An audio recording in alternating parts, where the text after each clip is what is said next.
আসসালামু আলাইকুম ওয়া রাহমাতুল্লাহি ওয়া বারাকাতুহু। আলহামদুলিল্লাহি রাব্বিল আলামিন ওয়াল আকিবাতু লিল মুত্তাকিন ওয়াস সালাতু ওয়াস সালামু আলা সাইয়্যিদিল আমবিয়াই ওয়াল মুরসালিন আম্মা বা'দ। সম্মানিত ভিউয়ার্স ও দিনী ভাই বোনেরা, আপনারা দেখছেন জিন জাদুর চিকিৎসক চ্যানেল থেকে। অবশ্যই চ্যানেলটিকে সাবস্ক্রাইব করে রাখবেন, কারণ প্রতিদিনই আপনাদের জন্য নতুন নতুন একটি করে ভিডিও নিয়ে আসা হয়। আর প্রতিটি ভিডিওতে লাইক শেয়ার কমেন্ট অবশ্যই করবেন। আসুন আপনাদের সামনে খুব সুন্দর আজকে একটি তদবির নিয়ে এসেছি।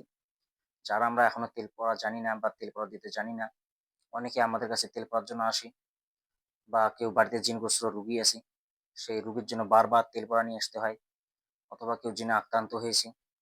বিভিন্ন রকম সমস্যার কারণে কিন্তু আমরা তেল পড়া নিয়ে থাকি। এক কথায় যে যারা জিনের জিনের সমস্যার মধ্যে আক্রান্ত হয়ে আছেন, তাদের জন্য আজকে এই তদবিরটি। আমরা অনেক কবিরাজের কাছে, মোদাব্বিরের কাছে এবং তান্ত্রিকের কাছে গিয়ে থাকি তেল পড়ার জন্য। আজকে আপনাদেরকে কারো কাছে যেতে হবে না, আপনারা ঘরে বসে নিজেই তেল তৈরি করতে পারবেন। এর জন্য আপনাকে সর্বপ্রথম আপনাদেরকে তেল নিতে হবে। আপনার যদি জায়তুনের তেল থাকে আলহামদুলিল্লাহ, যদি জায়তুনের তেল না থাকে তাহলে খাঁটি সরিষার তেল নিবেন। খাঁটি সরিষার তেল নিবেন, নেওয়ার পর আপনারা ওই তেলটি পরার আগে উজু অবস্থায় থাকতে হবে। যদি উজু না থাকে তো আপনারা উজু করে নিবেন। অতঃপর আপনারা ১০ বার ইস্তেগফার এবং ১০ বার দরুদ শরীফ পড়ে ওই তেলের মধ্যে ফু দিবেন অথবা দম। ওই তেলের মধ্যে ১০ বার ইস্তেগফার এবং ১০ বার দরুদ শরীফ পড়ে দম করবেন। অতঃপর আপনারা দ্বিতীয়ত যে কাজটি করবেন সেটি হচ্ছে সূরা ফাতিহা। সূরাতুল ফাতিহা আপনারা ৩ বার পড়ে ওই তেলের মধ্যে দম করবেন।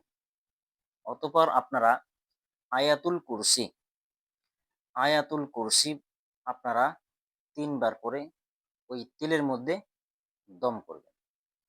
অতঃপর আপনারা আয়াতে কুতুব ১১ বার পড়ে ওই তেলের মধ্যে দম করবেন। এই আয়াতে কুতুব আপনারা বিভিন্ন কিতাবে পেয়ে যাবেন।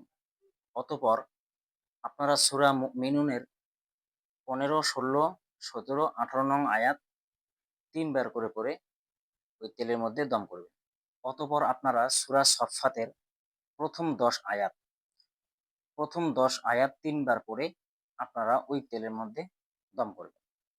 অতঃপর সূরা আর রহমানের ৩৩, ৩৪, ৩৫, ৩৬, ৩৩, ৩৪, ৩৫, ৩৬ নং আয়াত আপনারা ৩ বার করে পড়ে দম করবেন।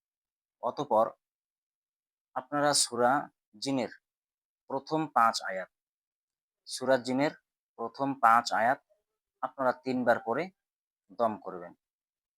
অতঃপর আপনারা সূরা নাহলের ২৭ এবং ২৮ নং আয়াত ৩ বার করে পড়ে সেই তেলের মধ্যে দম করবেন। অতঃপর আপনারা সূরা ইখলাস ১০ বার, সূরা ফালাক ১০ বার, সূরা নাস ১০ বার এবং সূরা ফাতিহা ১ বার আপনারা এইগুলো পড়ে দম করবেন। অতঃপর সূরা কলমের ৫২ নং আয়াত, সূরা কলমের ৫২ নং আয়াত আপনারা ১০ বার পড়ে ওই তেলের মধ্যে দম করবেন। অতঃপর চেহেল কাফ, ৪০ টি কাফ যুক্তওয়ালা যে দোয়াটি রয়েছে, এই চেহেল কাফটা আপনারা বিভিন্ন কিতাবের মধ্যে পেয়ে যাবেন। চেহেল কাফ আপনারা ৩ বার পড়ে ওই তেলের মধ্যে দম করবেন। আপনাদের তেল এখন তৈরি হয়ে গেল। এখন জেনে নেই সেই তেলটিকে আমরা কিভাবে ব্যবহার করব। তেলটি আমরা কি করব, সুন্দরভাবে একটা পাত্রে রেখে দেব। বোতলের মধ্যে ঢাকনা লাগিয়ে রেখে দেব, যেন কোনো ধুলোবালি, হাওয়া বা কোনো শরীরের ছোঁয়াছুঁয়ি বা কোনো বাচ্চা যেন সেখানে আঙ্গুল দিতে না পারে। এরকমভাবে আমরা সেটাকে যত্ন সহকারে রাখবো। যখন ব্যবহার করার সময় আসবে বা যখন ব্যবহার করব, তখন হাতের মধ্যে একটু ঢেলে নেব। যদি হাতের মধ্যে বেশি পড়ে যায়, রিটার্ন করব না। হাতের ছোঁয়াটা যেন আবার ওই তেলের মধ্যে ২য় বার প্রবেশ না করে। এজন্য আমরা মাপ পরিমাণ মতো ঢেলে নেব। ঢেলে নিয়ে আপনারা সর্বপ্রথম ২ কানের মধ্যে লাগিয়ে দেব। ভিতরে যে ফুটোটা রয়েছে আমরা ফুটোর এখানে ঢুকিয়ে দেব, একটু ঢুকিয়ে দেব ২ কানে।